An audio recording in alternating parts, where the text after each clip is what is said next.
1976 साली मजलिस मुसाविर या संघटनेनं दावा दाखल केला होता।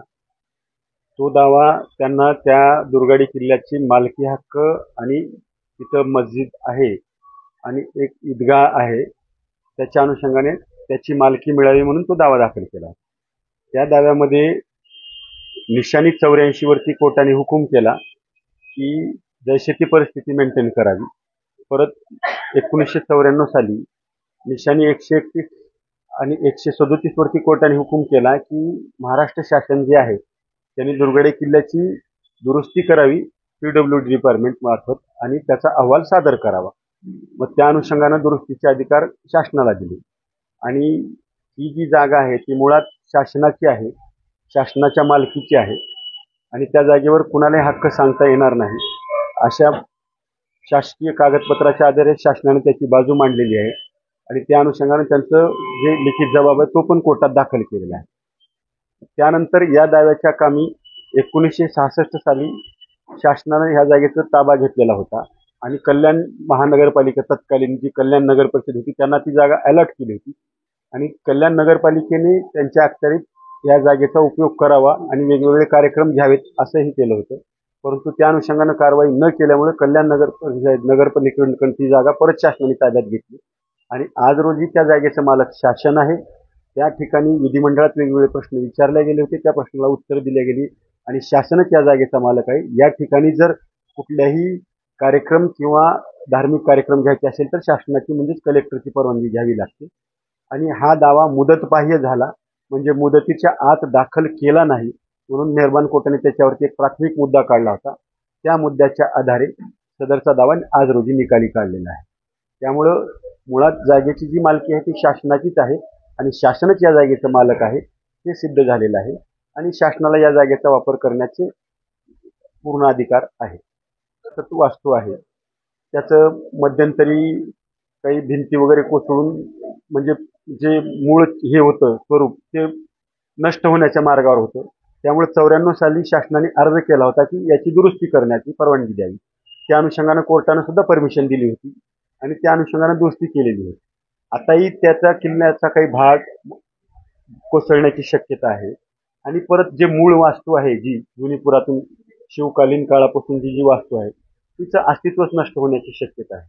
त्यामुळे ते वास्तूचं जे अस्तित्व आहे ते परत पूर्ववत करणं आणि ती वास्तू पुरातत्व वास्तू म्हणून जपणं हा शासनाचा मूळ उद्देश आहे त्याच्यामागे। तर ही जागा त्यांच्या मालकीची आहे, टायटल डिस्प्युटेड आहे, मुळात शासनाच्या मालकीची असल्यामुळे वक्फ बोर्डाकडे हा जो दावा आहे तो हस्तांतरित करण्याचा प्रश्न उद्भवत नाही, तो प्रश्न सुद्धा निकाली काढलेला आहे या अगोदर मेहरबान कोर्टाने। प्रकरण असं होतं की या जागी मस्जिद आणि ईदगाहची एक भिंत आहे म्हणजे मुस्लिम धर्मियाचं प्रार्थनास्थळ आहे आणि ते स्थळ असल्यामुळे त्यांच्या मालकीची ती जागा आहे आणि त्यांना ती जागेची मालकी मिळावी म्हणून तो दावा दाखल केला होता त्यांनी। आज कल्याण दिवाणी न्यायालयामध्ये सदरच्या खटल्याबाबतचा सुनावणी होती आणि आमच्या माहितीप्रमाणे ती सुनावणी आज सकाळी पार पडलेली आहे आणि त्याबद्दलचा शासनाच्या बाजूने सदरचा निकाल लागल्याचे पद्धतदर्शी मीडियामध्ये जोपर्यंत निकालाची प्रत हे आपल्यापर्यंत पोहोचणार नाही तोपर्यंत त्यावरती भाष्य करणं योग्य होणार नाही। त्या अनुषंगाने आज दुर्गाडी परिसर संपूर्ण याच्यामध्ये पूर्ण परिमंडळ 3 मध्ये योग्य तो पोलीस बंदोबस्त त्या ठिकाणी ठेवण्यात आलेला आहे आणि ज्या ज्या ठिकाणी महत्त्वाचे पॉईंट्स आहेत त्या ठिकाणी योग्य तो बंदोबस्त ठेवलेला आहे। कोणत्याही प्रकारच्या त्या ठिकाणी शांतता भंग होऊ नये म्हणून सदरचा बंदोबस्त ठेवण्यात आलेला आहे। सध्या परिस्थिती शांत आहे, त्यामध्ये कोणत्याही अफवावरती कोणत्याही नागरिकांनी विसंबून राहू नये अशा प्रकारचं आव्हान ठाणे पोलीस दलातर्फे करण्यात येत आहे। नेमका हा दावा त्याबद्दलचं जे काही कोर्टाचे अग्रीमेंट्स आहे किंवा त्याबद्दलचं भाष्य करणं आता योग्य होणार नाही। जोपर्यंत कोर्टाची निकालाची प्रत आपल्याकडे प्राप्त होत नाही तोपर्यंत त्याबद्दलचं काही भाष्य करणं अधिकृतरित्या योग्य होणार नाही।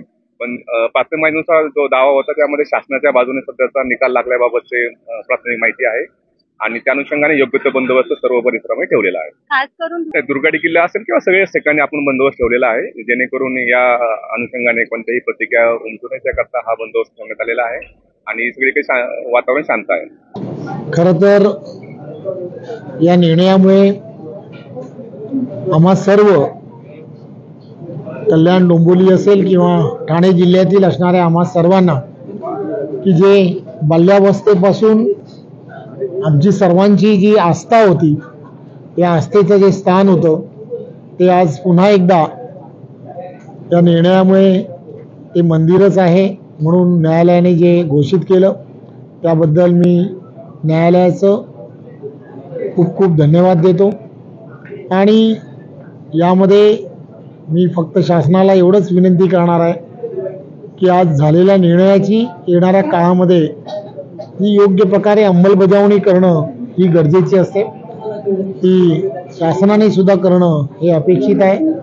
मी आदरणीय माजी मुख्यमंत्री एकनाथराव शिंदेजी यांनी असेल, स्वर्गीय दिघे साहेब असतील, त्याचबरोबर सर्व हिंदू संघटना असतील की ज्यांनी यामध्ये घेतलेली प्रचंड मेहनत यामुळे हे सहजपणे शक्य झालं.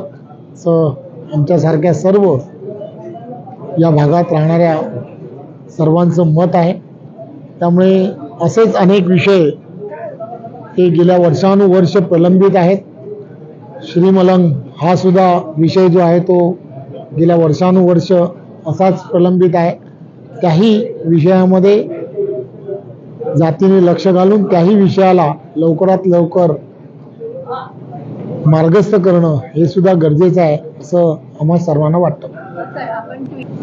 महाराष्ट्र शासनाचा जो निर्णय होता तो कोर्टाने त्या बाजूने निकाल दिला, त्याबद्दल आज कोर्टाचं खरं तर आभार मानायला हवं. कारण 48 वर्षाच्या प्रतीक्षेनंतर हा निर्णय हा दिला गेलेला आहे. खरं तर हे निर्णय जे आहेत ते निर्णय त्या वेळेला झाले असते तर हा जो तिढा आहे तो गेल्या अनेक वर्षाचा जो तिढा आहे की जो लवकर मार्गी लागला असता. कोणार्क, अपना शहर अपनी बातें.